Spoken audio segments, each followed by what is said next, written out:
depot. There it is. There it was. It's not there now. But tonight we're going to hear some interesting things about the depot and have an opportunity possibly to be part of a community project. We have a great panel. I'm Sandy Chalmers, and I'm the president of Friends of the Rogers Historical Museum. And I see a lot of you out there that are already friends. If you're not a friend of the museum, you have an opportunity to join tonight. We have a membership table out there and some other friends that are willing to help you become a friend of the Rogers Historical Museum. And if you love Rogers, like most of us do, you will want to be a part of this group. We're a nonprofit group that we help the museum with big things that they might need. And we have a good time with it. So, come join us. Right now, I think I'm just going to introduce Serena Barnett, who is the director of our Rogers Museum, and we're very happy to have her with us. And she's going to introduce another new staff member on her staff, and then we're going to turn it over to the folks on the program. So I hope you all really enjoy yourself tonight, and if you're not a member, please think about joining your friends. Thank you.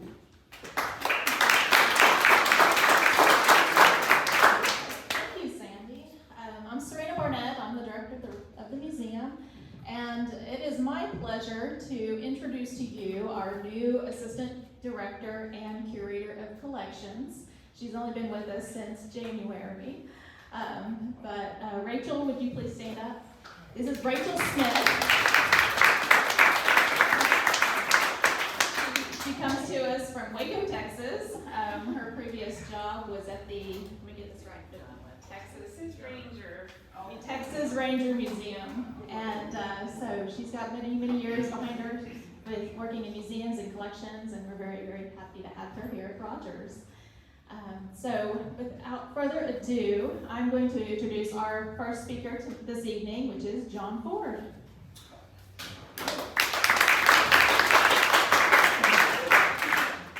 I don't think I need this. I may. If I understand it correctly, I'm going to be here just very, very briefly and share a couple of stories about my experiences with the railroad, because my father worked for the railroad and he was the agent here in Springdale and Rogers.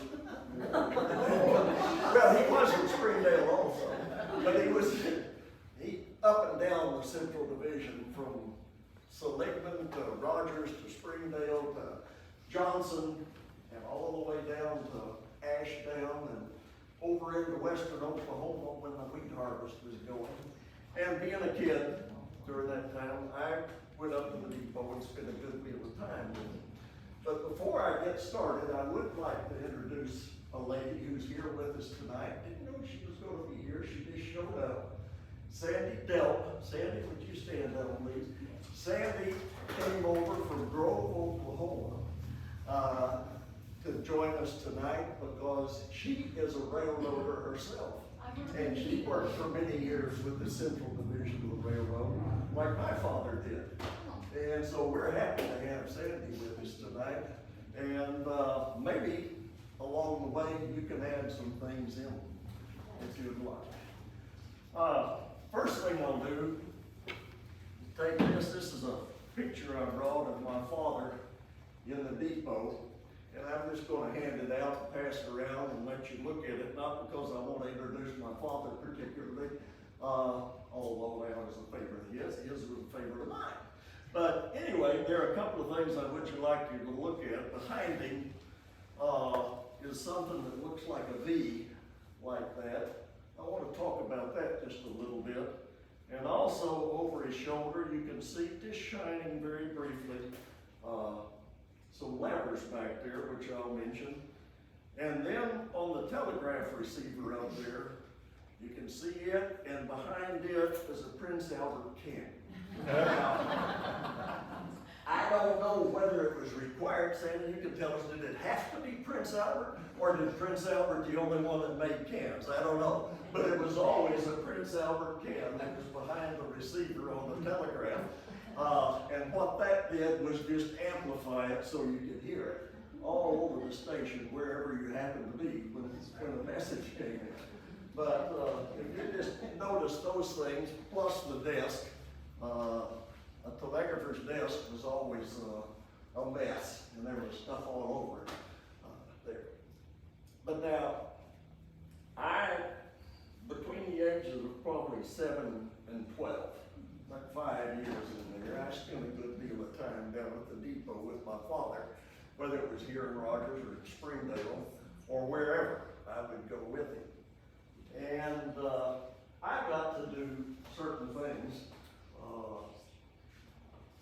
which to me seemed to be pretty important at the time. Have you seen, I know you've seen from pictures of the railroad and what have you, what they called platform trucks. And they were just big old flatbed things with big 4 wheels on them and a big handle when you pulled them.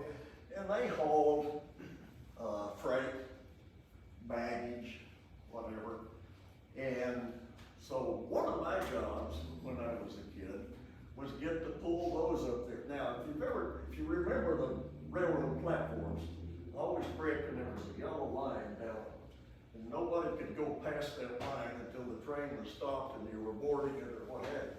But I got to go past that line because I could pull those trucks down there and spot them and get ready for the trains to come in, and then get up on them and help load whatever it was, baggage, freight, that sort of thing. What I remember particularly was Roy Webster's fruitcakes.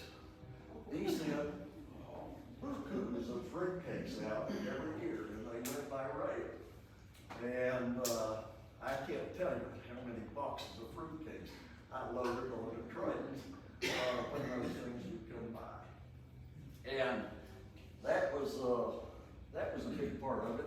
I don't know how far the picture is, but you can see Sandy's got it right now. The little Y that's over his shoulder there. That was on a long handle. And before the railroad, the engines had radios or phones in them.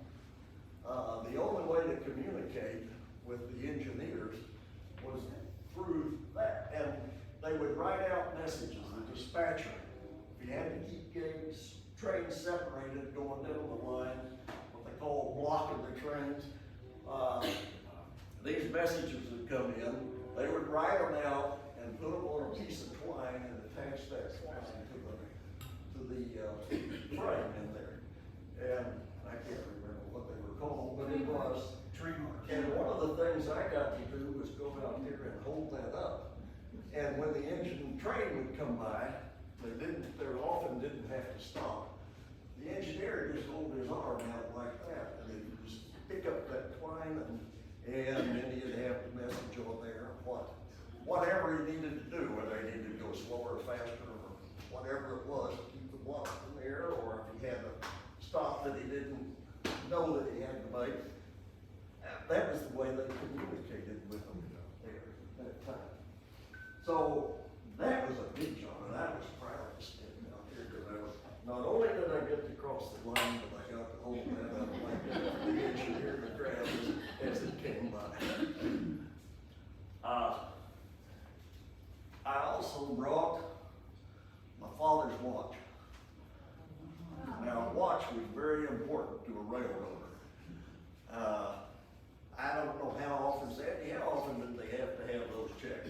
I know they had to be checked periodically. Oh, you do have to do that, but you also have to check it against the standard time in the depot to make sure it matched the depot every time you came to work. Yeah, so time was critical, and these things had to be right on. Now, this is special because I never got to handle this when I was there. It was his, and he's the only one that handled it. And as I say, it was checked periodically, and to make certain that it was keeping time as it needed to be kept, because that was very critical to the railroads. One of the other things I got to do, and I don't know where the picture is along the line, but I mentioned the lever that you could just barely see over his shoulder. and that was for the semaphore. And those were signs that were just on a pole outside the station. And they were connected so that you could pull them back, and they were in a down position, a mid position, and all the way up. And that signaled also to the engineer as he came through, because it didn't always, as I said, always have to stop. There were, early on, there were probably 10 trains a day that came through Rogers in the early years. Gradually, that broke off, but there were 4 passenger trains and 6 freight trains that came through there. Now, the passenger trains stopped. Freight trains didn't have to necessarily stop unless they had cars to drop off and spot or to pick up and that sort of thing. So they would just roar right on through.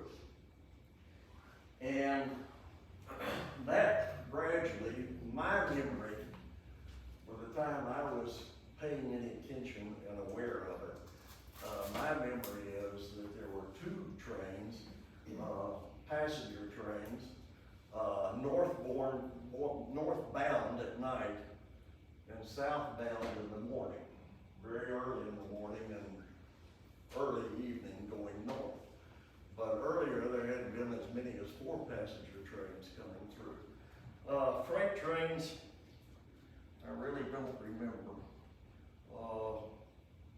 Probably at that point 3 or 4 a day came through.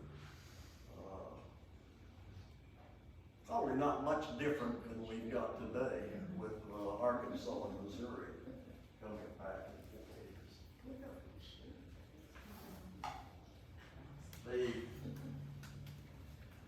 The other thing that I remember particularly about the railroad was the conductors on it, and they all had lanterns. Now, by the time I was around and paying attention, those lanterns were battery operated. But the early ones were old kerosene lanterns like that. And the conductors had them so that they could signal the engine and let them know that the passengers were loaded and it was time to go on. And this one, is an old Frisco one. It's got the name on it. And I don't know how my father latched on to that, but he did manage to. And the color was different too. The color was different, yes. It was. I don't know how that turned out to be black. Probably. No, I mean the glass. Yeah, glass. Oh, well, yeah, the glass was red, it was clear. There were different colors to the glass, yes. Absolutely. Now, one of the things that I recall, and it's very vivid to me, was during the war. And he took me down to the station. I don't know how old I was at the time. 5, probably, at the time. And they were bringing a train load of German prisoners of war through. And the train always stopped here because after coming over the mountain, those old steam engines would take on water, and we had a water tower here. And they would stop to take on the water. So he took me down to the depot that evening.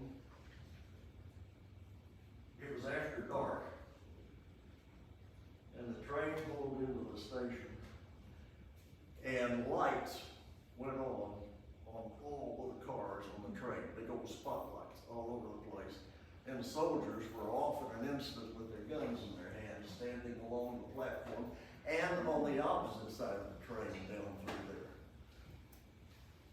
Well, at 5 years old, I was sure impressed with that.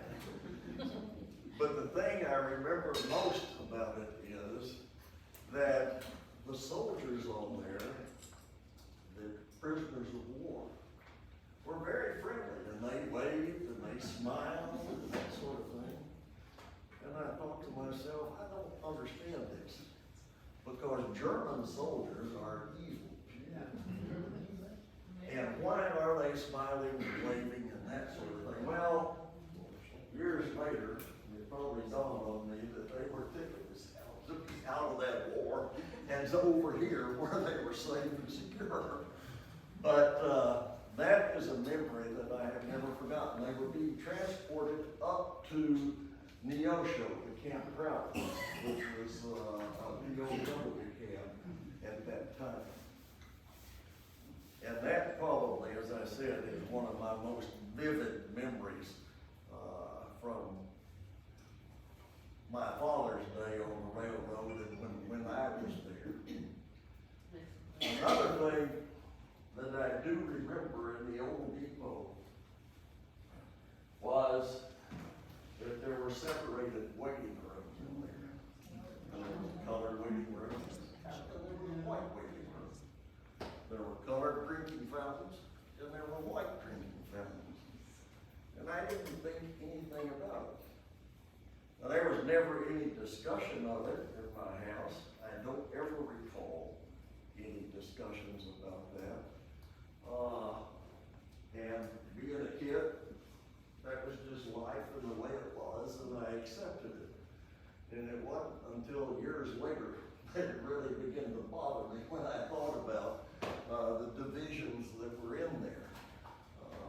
But it was, as an afterthought, very interesting that there was that. And that obviously was very common everywhere at that time during that. But our station here, although we had no colored people here at that time, I remember no colored people unless we went to Fayetteville. And there were a couple of families down there. There were a couple of families in Bentonville. I just, in my experience, never had an opportunity to run across them. But certainly in Fayetteville, we saw them. And in Fort Smith, where we lived before we moved up here, there were a lot of colored people. And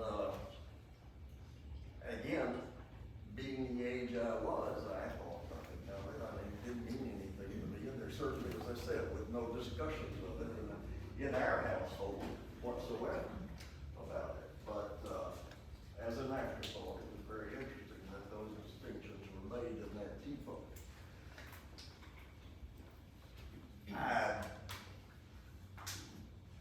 Probably for a 5-year period, I was down at that depot frequently. But I did the same thing time after time after time. So there's not a whole lot of stories that I could tell that weren't just a repeat of what we did over that 5-year period or 6-year period, whatever it was during that time. But certainly it made its impression on me. It's an opportunity I'm glad I had. It's something I enjoy. Something I'm proud of in my heritage. But at any rate, I'm not the reason why we're here. So I'm going to turn it over to Sarah, and she's going to tell you a little bit about the project that the Friends have going. And then for the meat of the program, we're going to turn it over to Nancy and Jim Swearingen and explain what we're really here for and what we're talking about. So I'll just give it to you, Sarah. Seems like I always follow John. I've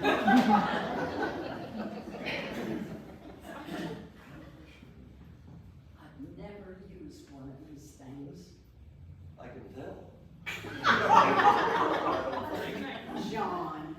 How do I do it? There we go. Is that it? Yeah, bring it toward your mouth, right? Okay. I had the opportunity to tell you why the Friends have gotten involved in something that I think is going to be fun and interesting and a real opportunity for the citizens of Rogers and for the Friends in particular. I got on board the same time that Kay Sanford came on, and we were immediately asked if we would be responsible for fundraising. No goody. But we did some fun things. We had a lot of fun at our trivial evenings. We had some good meals. We had a concert by the Still on the Hill, and that was a successful concert in terms of gathering a lot of people, and they had a good time. We had another trivial night. We did bingo. We have collected recipes for a recipe book, and we had a very hard time making money, ever. And we then realized that the way we make money is by memberships. That is the key to raising funds. So our focus kind of changed, and we had to begin to think about how we could increase our membership. And about that time, COVID came along. And that changed everybody's everything for a long time. And we've just kind of now gotten back to where we can meet on a regular basis and begin to pull our thoughts together and get our ideas flowing again. But one of the things that Kay and I had talked about was to have a project, a visible project that we could have in downtown Rogers that we could get excited about, that maybe we could get the community excited about. And as luck would have it, I was telling John about this kind of thing that Kay and I were discussing, and he by now was on the commission. And as was Nancy Swearingen. Well, John happened to hear a conversation that Nancy was having with someone else about a bike ride that she and Jim had made into Missouri. This bike trail goes along an old railroad bed. And along this trail, they have commemorated old depots. Ta-da! Think about that. Nancy thought about it immediately. I'm sure Jim and Nancy have had many discussions about that. But John came home and told me about that as a possibility, and I thought, that is perfect. That is just exactly the kind of thing that we've been looking for, that at least I have, and Kay. So I brought it to the board, Friends Board. Everybody kind of got enthused about it. We went to the city. We have permission from the city, and there's land. If you picture where the butterfly park is, on Cherry and First, the butterfly park, just south of that is the caboose. Just south of that is a nice little bit of land that would be perfect to build some kind of a structure that could commemorate the Rogers Depot. There's a lot of sentiment right in this room for that old depot. I know there is. And I think there is a lot more than just that. It was a building that was could have been on the historic register. I think maybe it was on the historic register. And was torn down in 1975? 77. It was built in 1914, torn down in 1977 on the historic register. We can do something about this, and I think that we're at a brink of going to do that, and Nancy and Jim have some exciting slides to show us that can whet our appetite and get those creative juices flowing and let us know what could be a possibility. It might be a small structure, it might be a big structure. There can be fun things for kids. It'll all depend on how much money we can generate, how much interest and money that we can generate. And possibly get more membership into the Friends. That's kind of how we got started. So I think now I'll turn it over to Jim and Nancy, and we can see what's the possibility. Yeah. Okay, I'm the me. Here I am. And Jim too. I'm glad we have an opportunity to do this. Before we turn off the lights, I just want to say a couple things, and then we're going to have some slides going up here. I got a chance to see the depot. I'm not from Rogers, but I saw the depot in '76, and then Jim and I got married in '77, and I can remember the letter we got from his mother saying, they tore the depot down, and it was like, oh my gosh, I can't believe it, because I did go look in all the windows and doors and all of that sort of thing. And for years over at the Methodist Church, during Frisco Festival, my heart is broken that is gone, but we had the Whistle Stop Cafe lunch, and a lot of you guys would come and eat that lunch on that time. And so, because it was the Whistle Stop, we threw together this board that we put up every year, so people waiting in line to get a seat or to have their lunch or to pay or whatever could at least go take a look and just see why there's this connection. Because without the depot here, and with people moving in all the time and not really knowing the history of Rogers, I'm sure there are people who are saying, why is that caboose sitting over there? What is the significance of that? And so we're kind of excited about, I've always been excited about educating people about why this town was even built, because there was a railroad that came through. And all the old pictures and the trains and all that stuff, I love that, as I know you do too. Well, Jim and I started bike riding, I don't know, long time ago, and some friends told us about the Katy Trail up in Missouri. So when we went up there, we just immediately fell in love with that bike trail. And one of the things that jumped out at us was this is, as Sarah said, a trail that is on an old roadbed. When they stopped running the trains, they pulled up the tracks and turned it into a multi-use recreational trail. And it's called Rails to Trails, and it's all over the country. But this one in Missouri is the longest continuous trail anywhere right now. So we've been up there several times and have ridden it in several different directions and lengths of time with different people. And every time we go, we're always struck a little bit by the history of these towns. And so I thought, if they can do something like that, we should be able to, strut our stuff here and talk about Rogers from a historical perspective. So what we're going to do here is take you on a little trip, since probably most of you haven't been on this bike trail, and just kind of show you some things, why we like it so much, and then some of the signage that we saw that inspired us to think about, not just with our depot, but other history in Rogers. I mean, I don't know about you guys, but when I travel somewhere, if there is a historical marker or a board, we stop and we look at it. And I have to, we're always, I want to read that.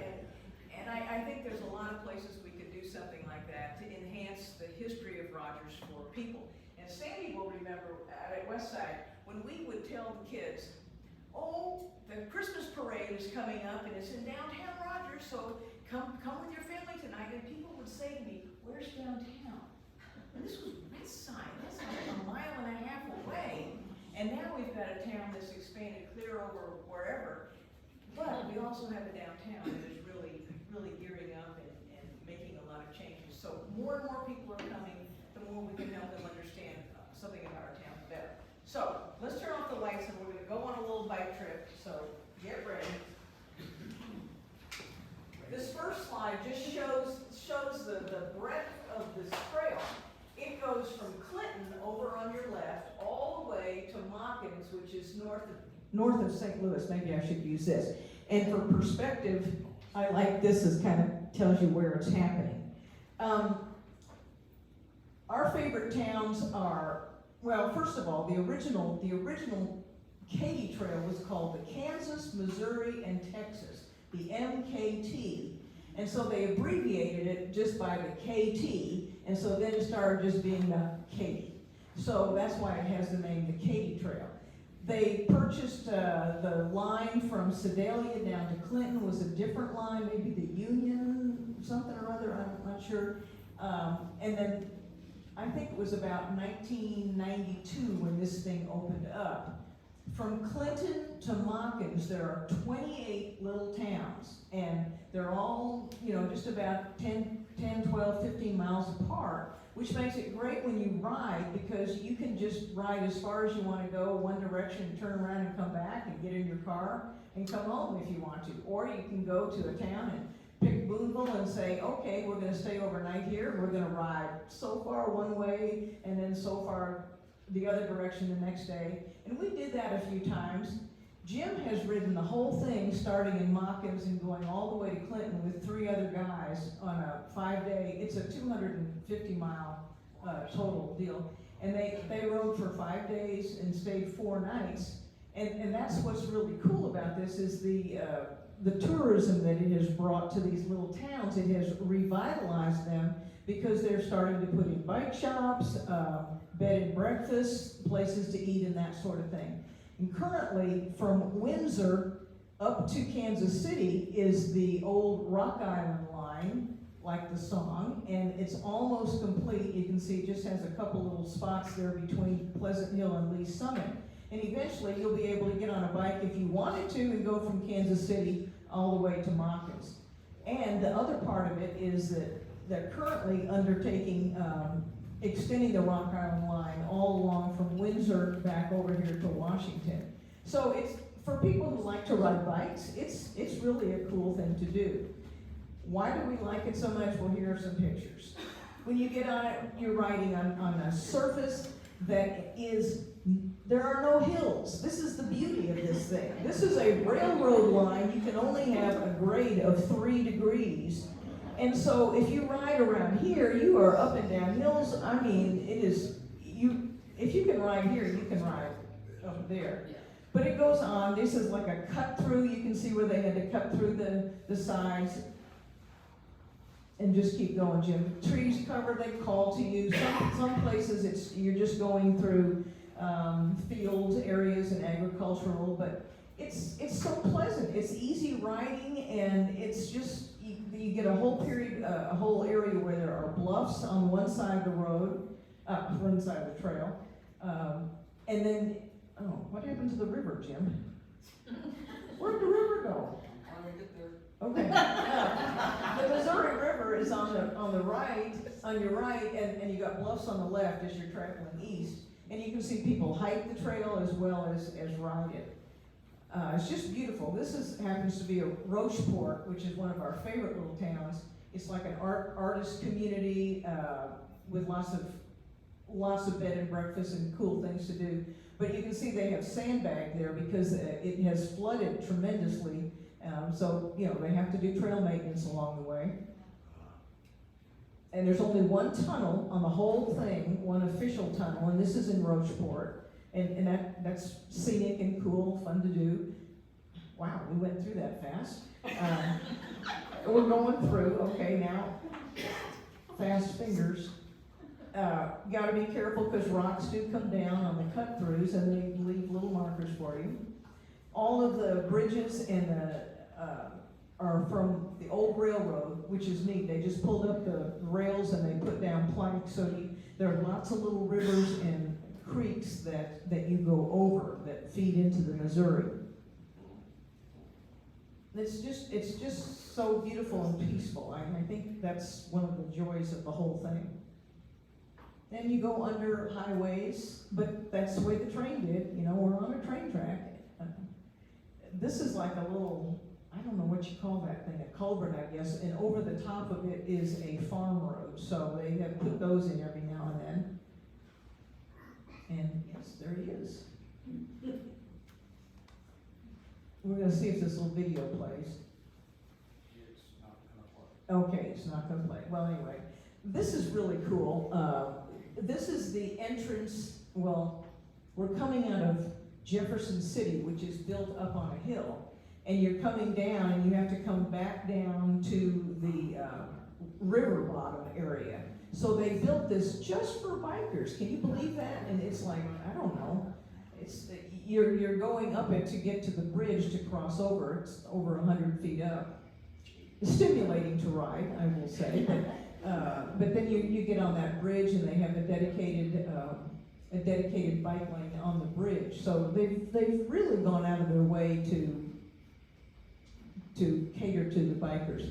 This is the entrance to a bridge that goes across the river that hopefully will be restored and will be where the bikes can cross it, because right now you have to cross on a highway bridge on a dedicated lane. But this would be nice if they would finish that, but it's kind of a relic. And these are the signs of bygone era as you're traveling. This is an old mileage sign that's just stuck up on a telegraph pole, mile 213. And then this is signals. You just see this kind of stuff. I don't know, history people like this. And more telegraph poles that are just laying around. That is the turntable for a roundhouse that is falling apart, but it's still there in Franklin. More telegraphs, lines, and I love this. It's the only grain elevator on the whole 250 miles that is made out of tile, and it's right there on the trail. And you just have to look at that and anticipate the little community that surrounded, of which there's nothing left to see. But you also see little ghost towns along the way, which are kind of neat. This is where, Jim? Pleasant Green. And, you know, it's just like neat. But here's what struck us was the wayfinding and the community information. Every little town that we would go into has the same kind of, I don't know, information center, kiosk, whatever you want to call it. It's using the motif of a old depot, and they all look the same, have the town name on it, and you can see it. There's a bench and it's covered so you can get out of the rain or whatever. But on those boards are information. You can see in the background that is the actual Boonville depot. But I think the next slide goes to this is an example of what the information might be. This is showing you where you are right now. It might go with the history of the town, which I think is always very interesting. I could see this being somewhere downtown to talk about the history of Rogers. And then it shows you, okay, if you're going east, this is what your next town is going to be. This is what you might see on the way. And then if you're going west, you'd see the same, the same kind of thing, points of interest. Now, Rogers is not on a rails to trails. Our trails are all new trails. So, but we could still do some points of interest. And they, put a map up there that shows where you are in the big picture of everything. And the trails and the overlook trails. What we've got going on right now in Rogers is, in Northwest Arkansas, is a trail that runs from Bella Vista to Fayetteville. And there are lots of little spurs. You have to take a big spur to get into Rogers. If you're traveling from Bella Vista to Fayetteville, you go through Bentonville downtown and through Springdale downtown, but you have to take a spur trail to get into Rogers, which they've done a really nice entrance into it, and so it's going to bring people in our downtown. This is just a picture in front of the Boonville Station, which is one of 4 stations that are still there. And this is another, just a group shot showing again this same kind of a information kiosk that enters every town. That was Jim starting with those 4 guys at the eastern end in Mocking, and they're riding west. And then this is what they look like 4 days later. 5 days later, they're still standing, still have legs, and they did just fine. One time we were riding, and this was one of the bridges that got washed out in a flood, and they were going to put us on a detour up to that highway where we were going to have to ride on the highway that has no shoulders. And I just wasn't excited about that at all. So we said, let's just go through a little bit of mud and climb this hill with our bikes. And you know, kind of bushwhack our way back to the trail. But, you know, it's, every time you ride, there's something new and exciting to do. This one, I'm really sorry the video doesn't play because that's Gail Slagle, if you happen to know Gail. And we were riding on a 4-day trip, and we were stopping at little places along the way. And one night there was a big storm, and they actually said there was a little baby tornado that came through, and it threw all this trees down in the middle. And so when we took out in the morning, we had to go through this several times. There were trees like this, and I'm sorry the video doesn't play because it's pretty cool. So then there are things that we would see along the way. This tree is 450 years old, and so it was 200 years old when Lewis and Clark came through. It's a bur oak, and it's really big, so we always go and celebrate that tree every time we go up. And you can see how large it is. We couldn't even get all the way around it. This is a, I was going to say ammunition. No. Jim, what? Explosive bunker. Explosives bunker. So when they were building the trail, it's just built into the side of the hill. Just a cool little thing to go look at and see. There's a lot of marshland down by the water. I like this slide because if you look on the left there, it is the plat of the town. That's something I could see happening with Rogers somewhere too. I think it'd be interesting for people to know where the original plat was, and the red lines show how the trail comes through, and also how Franklin had to move because it flooded out. It changed 3 times. This is New Franklin. There's Old Franklin, Franklin, and New Franklin. So they had some flooding problems there. We saw depots, and we liked that, and we liked the fact that there was signage for the depot. So I think that's something else we should maybe consider, is something about that depot, which, by the way, has a broken window. You gotta fix that. This is a balanced rock, kind of a neat site. We went to Jefferson City is on the route, and you can go in the Capitol and take a tour, and they have paintings of Jim, who is it? Thomas Hart Benton is all over, plastered all over inside the Capitol. It's really a neat tour. You can just walk in and see it. And of course there's beauty along the way. That's a natural bridge, sandstone bridge. Natural arch, excuse me. More shots of how the kiosks are. More flowers. And this was a place that, just a neat old church. It was near that town that was kind of the ghost town. It kind of looks like ghost town graves too, but it's still an operable church. This kind of shows a little better how you see those boards when you're undercover for a rest stop, and that's a little bathroom in the back. They always have water and bathrooms too. The elevation does change. That was the highest point, but like I said, you travel at such a low grade, you don't really know too much.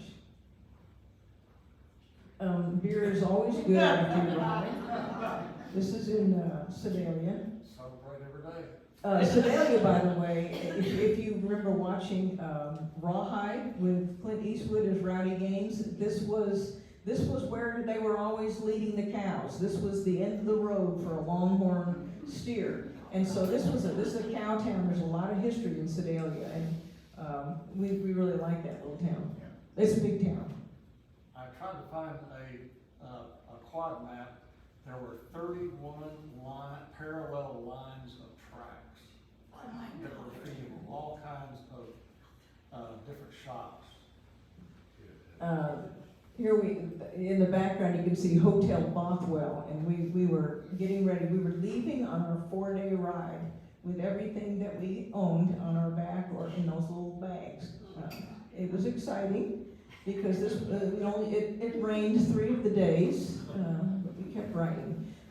Rocheport is a town that we really like, which would be a great little place to go visit, even if you never wanted to ride a bike. We saw barges on the Missouri River, and the Lewis and Clark expedition was noted as we rode along.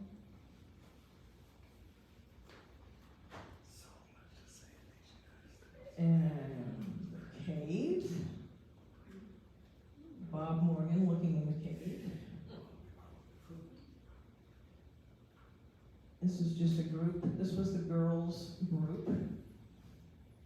And looking at, you know, we even stop and read. We've been there like 8 or 9 times. We still stop and read all that stuff.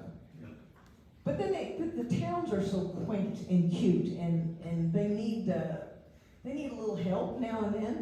But some of these places like this can be whatever, a little bed and breakfast. This was a terrific sign that was for a trailside brewery. So of course we stopped and had a lovely little stop. It was a fall day that was just beautiful.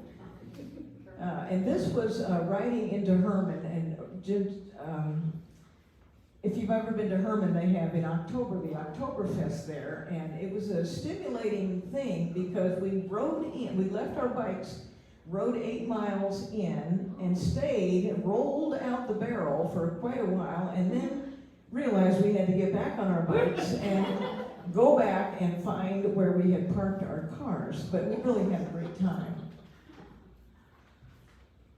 This is a neat little store that was a little museum there.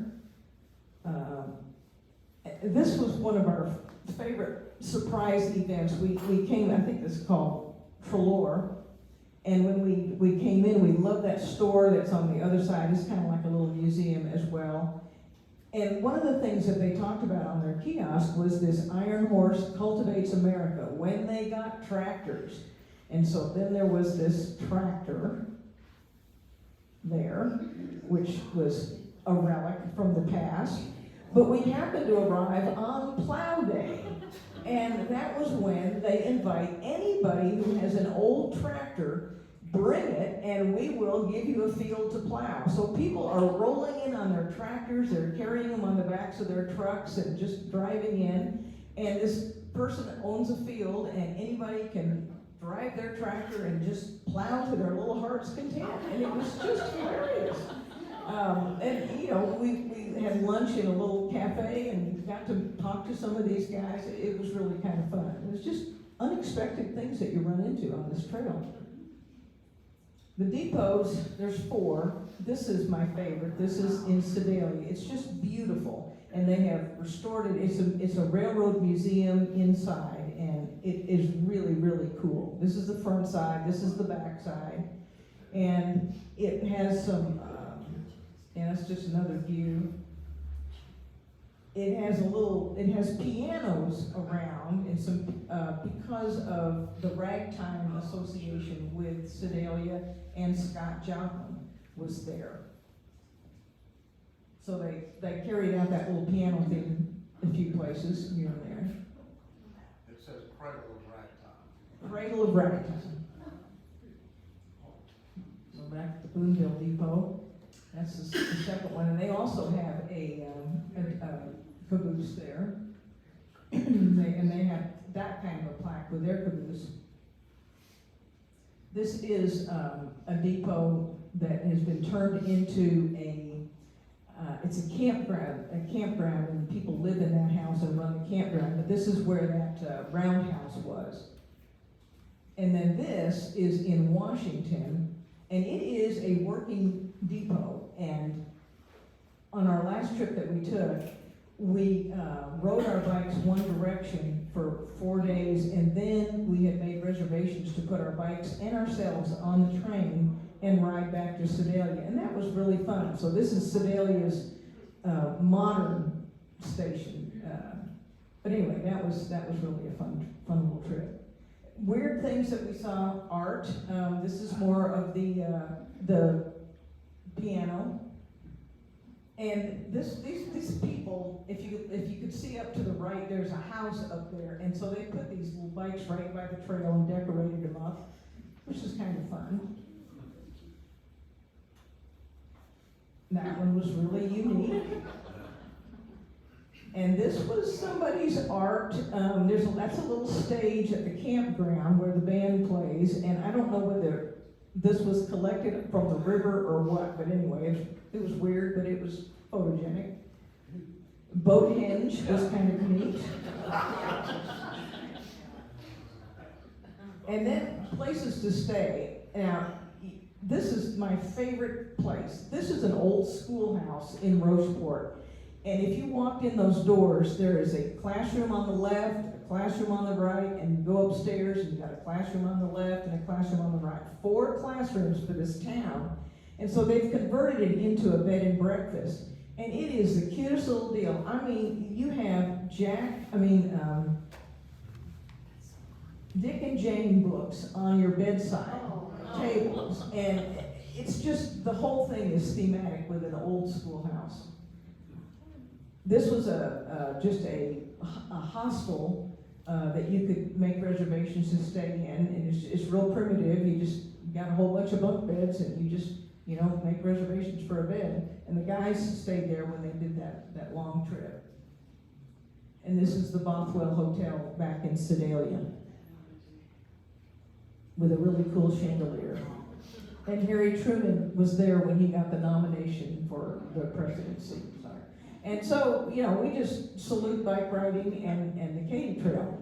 So that was our experience. What we saw there made us think that we could do something in Rogers to celebrate our heritage with the railroad.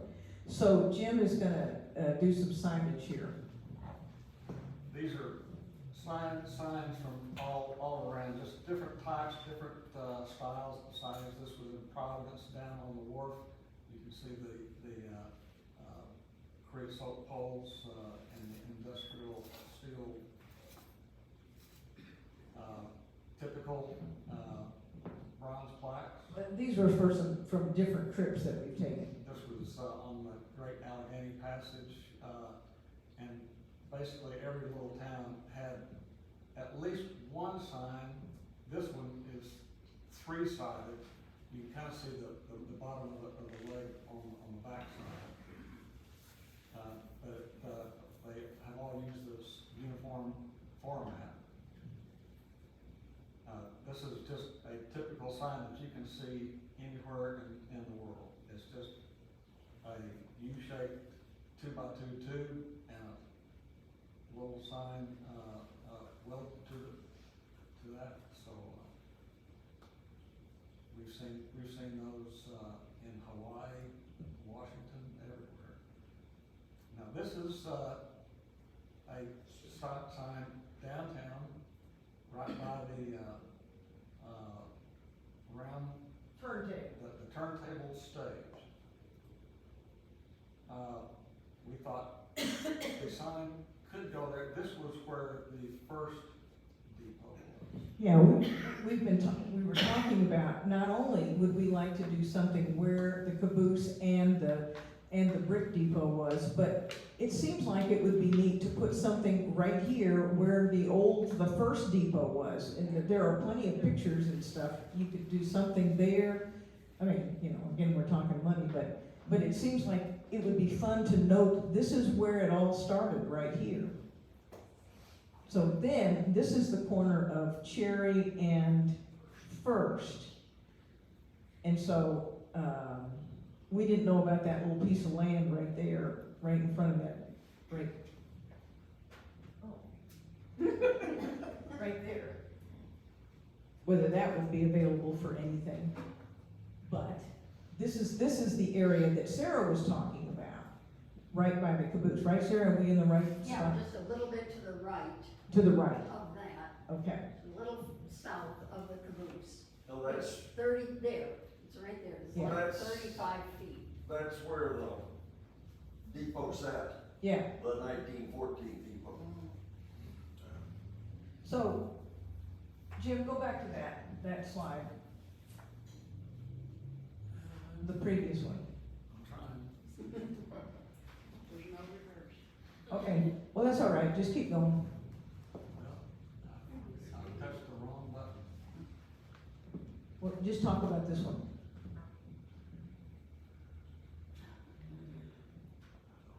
Sorry. Okay, this is just a concept sketch that I put together, working with some of the vernacular of the 1914 depot. A parapet with Southwest style parapet, sticking above an awning that would project out. It's got, little, corbel brackets, your quintessential, town that you're coming into. This, is showing brick. I understand that, some of the original brick from the station is, in a yard somewhere. And then, you could mount, assign to one side of it or to both sides. There you go. Yes. So, with Serena's, staff's help, was able to superimpose that, hypothetically, right there. It gets kind of hidden, in the trees, so my thought would be if that's where folks decide that they would like to, locate some signage, that pine tree might need to be sacrificed. Well, and you were also thinking that maybe you could even expand make a little plaza there that comes out towards the rail, move the fence out, if that would be allowable, to let people really see it and maybe have something on the backside too. It's just an idea to throw out. I mean, I think we're at the idea stage right now, and just, something. But the platform just, ran, right up to the edge of the tracks there, and, probably 150 feet in either direction. And then the building itself was right about there. That lines up with Cypress Street. And, so I thought that, we could put, a brick paver, platform there, put the little, safety line like John was speaking about. I didn't remember it being yellow. I thought, I remembered, what would be called white brick. It's kind of coming yellow brick. But still. So, that's it. That was awesome.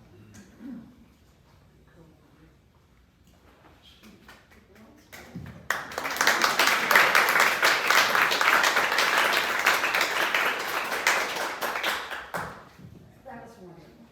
So I don't know where we are in decision-making or thinking, but those were just some ideas, and we were just inspired by what we saw up on the Katy Trail, town after town after town. And I just think we could do something to bring history alive downtown.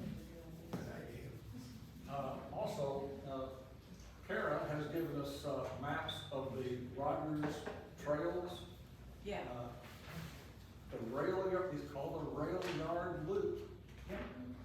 So you can take a look, got plenty back So there, whole there stack. are plenty of that, and so you can see where all the, where the Rogers trails go. Raise your hand if you think this is an idea we can pursue.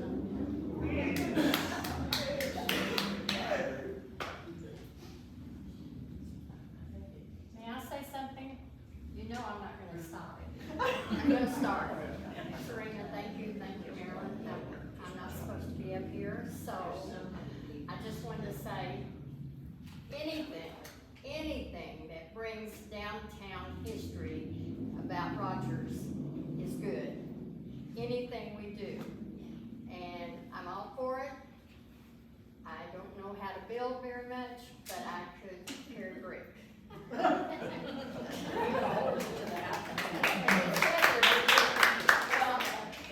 Am I right? Because I'm thinking that when we did the Centennial Park in 1981, that was using brick from the old deal. And so when they tore that up,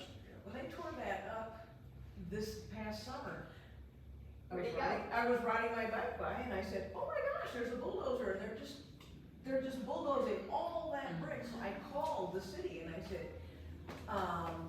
do you have plans for that brick? because if you're just gonna haul it off, I'm gonna get a truck and I'm gonna come down and I'm gonna take that brick. And she said, well, I don't know what the plan is, I'll do some checking. And I said, I believe that is brick from the old depot.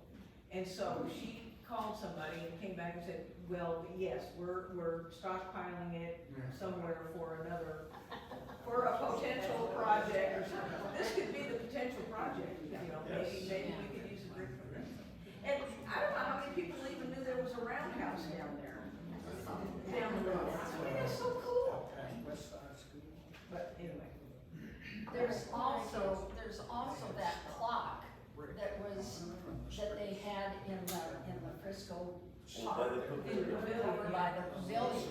And my understanding is it still exists, it's stored by the Rogers Activity Center. It's stored someplace there. I don't even know if it can be fixed or anything, but it would be something that would be fun to incorporate into what we're doing here, so. And we hope to. But am I right here? The Centennial Park is going to be restored? Correct. But they tell. Yes. Okay, with some changes. With some changes, yes. It's gonna be a while. They said 2 years. They are incorporating some of the original brick back into Centennial Park. So,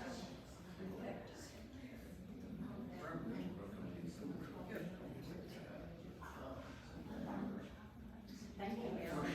Thank you, Sarah. Thank you, John. Hey,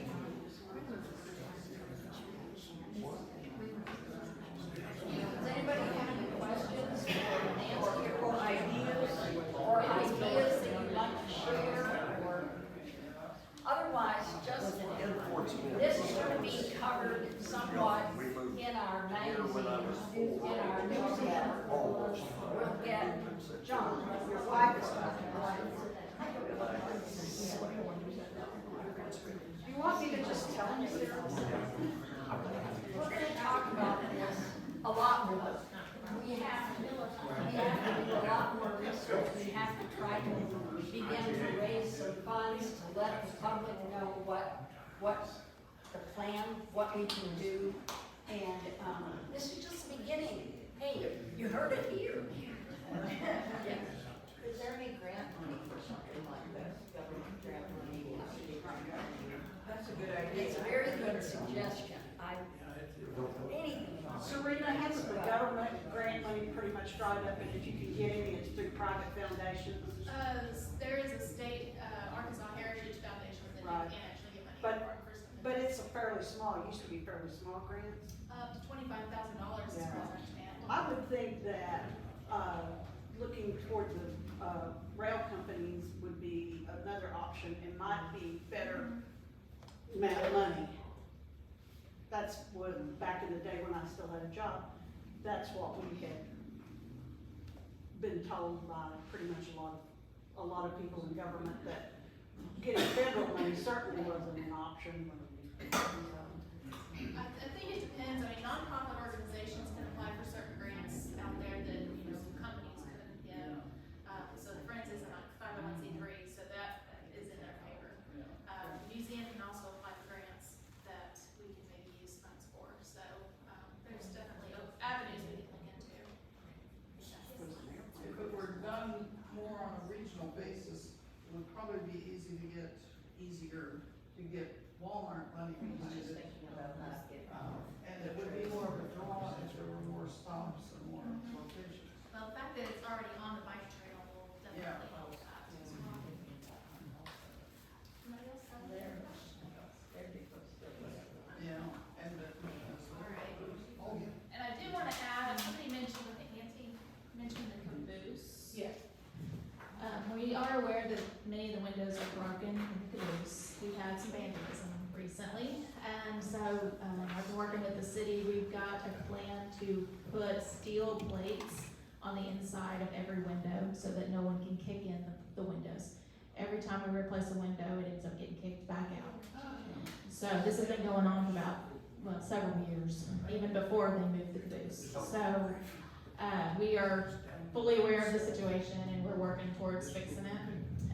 And then, sometime before the 150th anniversary of the city, which is in another 9 years, I would like to look into restoring the caboose. I think it needs a little TLC. It's been several years since it had a good paint job, and but first thing we want to secure it and then look into actually restoring it. So it's going to look really, really lovely when we get everything put together down in that corner. So I appreciate you. Serena, Yes. what a great addition to what they brought tonight and what's already there that we can work with. Exactly.